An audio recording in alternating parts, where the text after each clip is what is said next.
In the spring of 1782, an ordinary child was born in a sleepy French village, at least until the age of 5, when his mother discovered he'd eaten her leather shoes and claimed the heel was unexpectedly crunchy. This child was named Pascal Bobbiteautou, a name hardly fitting for a man who would become a legend in the world of illicit eating. By adolescence, Pascal was no longer content with bread and cheese like other peasants. No! He was eating things that weren't mentioned in any cookbook, unless they were written by a blacksmith or a junk collector. He was once seen dipping an iron chain in mustard sauce, saying with a confident smile, "Scientific stage, doctor, he ate the clock." At the age of 20, Pascal was sent to Paris, where some curious doctors, or madmen, depending on the region, wanted to study his condition.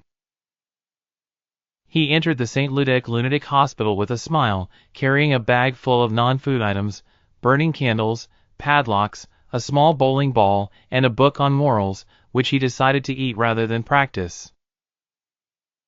The experiments began. What if we gave him 3 candles and a raw egg?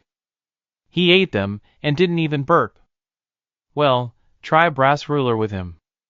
He ate it and said it needed salt. One of the doctors wrote in his report, "Monsieur Bobbiteautou doesn't distinguish between lunch and a screwdriver.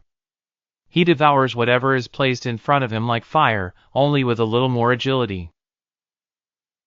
The strange claim to fame, national circus star.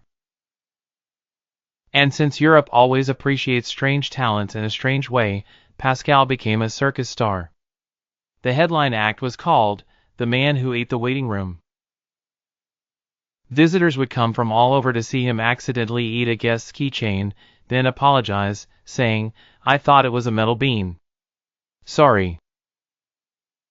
Once, he ate an entire play, claiming that the drama was too much.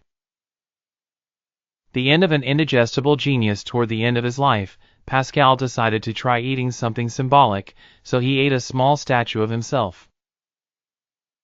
Afterwards, he said his famous words, "Now I can say with certainty that I have consumed myself." He died 2 days later, most likely from a stomach infection or simply from trying to swallow a violin.